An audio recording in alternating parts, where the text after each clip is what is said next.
السلام عليكم ورحمة الله وبركاته. أهلا وسهلا بيكم في فيديو جديد. إن شاء الله النهاردة عندي أفكار ممكن تغير لك شكل مطبخك وبحاجات سهلة جدا وبتكلفة أقل. أنا جبت الرول ده المتر بتاعه ب7 جنيه، ولو انت جبتيه جملة على بعض الرول بيبقى 15 تقريبا متر ب70 أو 80 جنيه.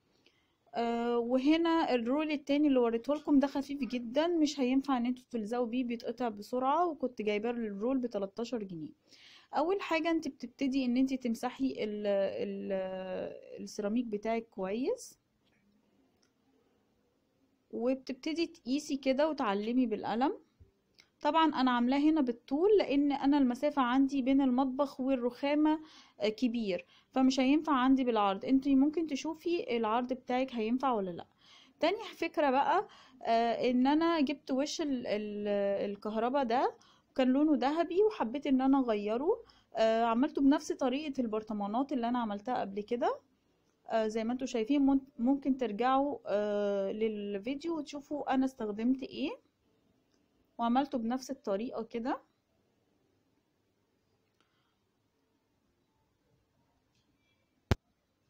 الافكار دي بجد هتخليلك شكل مطبخك تحفة جدا في الاخر. وبأقل تكلفة انت ممكن تغيري شكل المطبخ. ولو السيراميك بتاعك مش عاجبك او قدم وعايزة تغيري، وانا جبت الشكل ده، ده ستايل تركي جديد، فانا حبيت ان انا اخلي كل المطبخ بتاعي بالستايل التركي زي ما انتوا شفتوا في الفيديوهات اللي قبل كده. عملت اكسسوارات او حاجات للمطبخ، ديكورات للمطبخ بالستايل الجديد التركي دلوقتي يعني موجود حاليا. فابتديت ان انا احط كده اظبط، وباي حاجة مسطرة او بكارت او باي حاجة ببتدي ان انا اخرج كده كل الهواء، وبشد الورقة من تحت زي ما انتوا شايفين.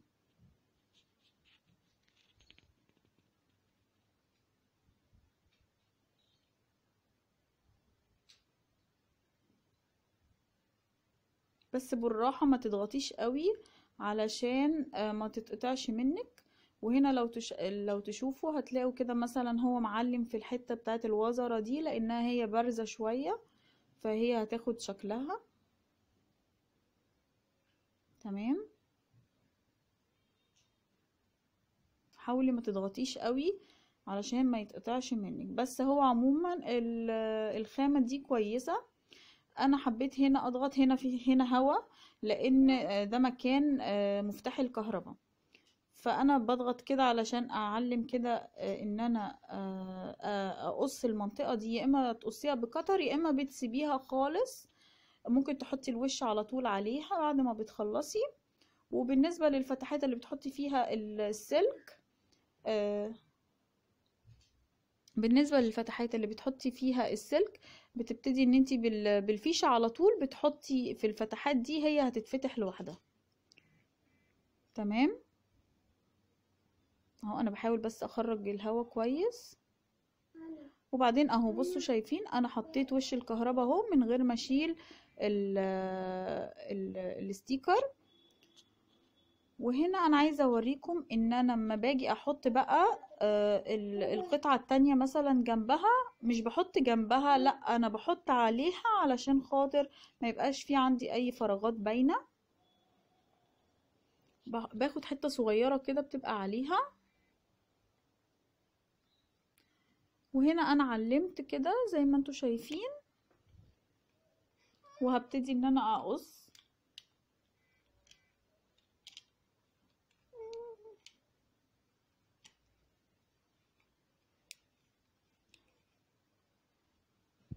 واعمل برضو نفس اللي عملته، بس تخلوا بالكم، ما هقولكم كتير قوي ان انتوا تحطوا على اللي قبلها، مش هتحطوا جنبها. اهو بتفكيها كده بالشكل ده، سهلة قوي.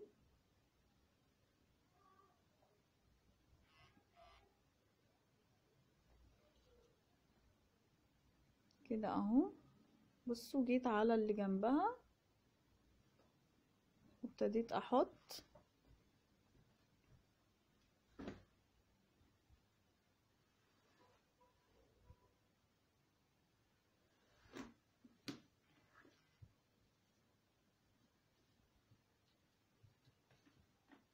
وابتديت ان انا اشد كده، وبحاول طبعا اخرج كل هوا.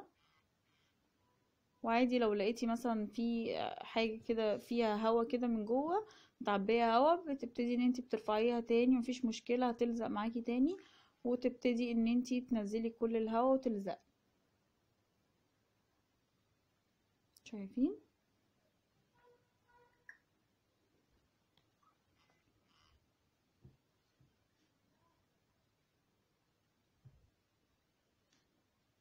وعلى فكرة الرول ده انا جايباه من عند بتاع البويات. على فكرة بيبقى عنده اشكال كتير جدا. وعلى فكرة اللي برضو اللي عايز بيلاقي في عند بتوع الادوات المنزلية. وبيلاقي برضو لو مثلا من القاهرة هتلاقوا في العتبة، في منطقة اسمها الرواعي.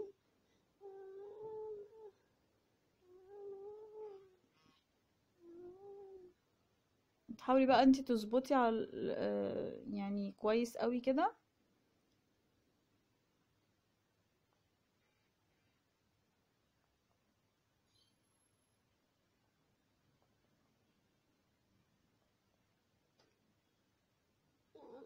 وهنا المنطقة دي عندي بين المطبخ والتلاجة.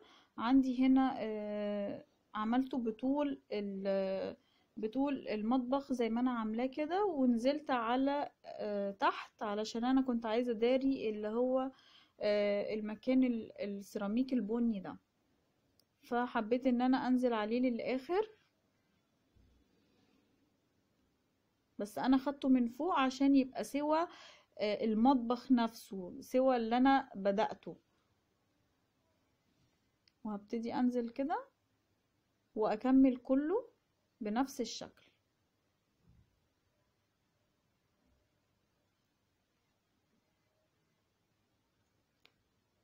وبس هو ده بقى شكله بعد ما خلص خالص. شكله جميل جدا. وشوفوا الشباك ده على فكرة انا اللي عاملاه. وعايزة اقول لكم الفكرة التالتة، هي ان انا جبت شريط ليد كده. المتر بيبقى ب11 جنيه. والفيشة دي بتبقى ليها سعر تاني، تقريبا الفيشة ب15 او ب14. وعندي هنا ده لزق دبل فيس، بتلاقوه عند بتاع البويات او في المكتبات. وهنا عايزه اوريكم اهم حاجه، ان هو راجل بيقصلك الشريط بتاعك. فبيبقى فيه هنا سلكتين. السلكتين اهم حاجه ان انت تبعديهم عن بعض خالص، يعني بتتنيهم كل واحده من الجنب كده علشان ما يقابلوش بعض، عشان ما يبوظلكيش الشريط بتاعك. واهم حاجه ان انت بتغطيهم بشريط لحام او اللي انتوا شايفينه اللزق ده، علشان ما تتكهربيش منه. وبعدين بتبتدي بقى ان انت تلزقيه. بس انا حبيت اجربه لكم. وفي على فكرة منه الوان، ده ابيض، في منه اصفر، وفي الوان، بس انا جبت الابيض. هبتدي بقى ان انا الزق. هنا جبت هنا من تحت المطبخ، وابتديت ان انا احط كده باللزق الدبل فيس. اهم حاجة بس علشان انا اول واحدة ما ثبتهاش كويس، هرجع لها تاني.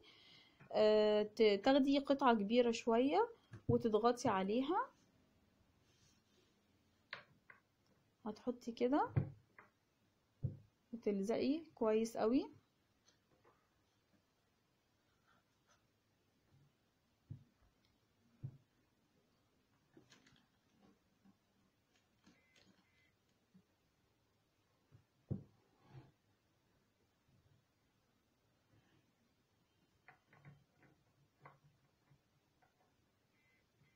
اهو كده.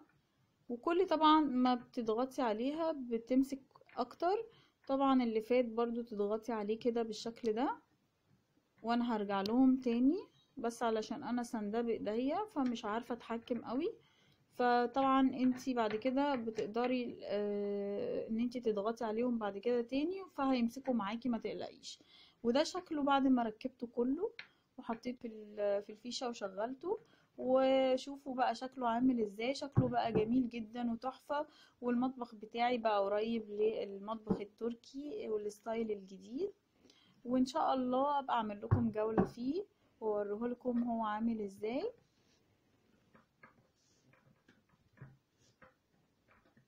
ويا رب تكونوا استفدتوا والفيديو عجبكم، واشوفكم ان شاء الله في فيديو جديد، والسلام عليكم ورحمة الله وبركاته.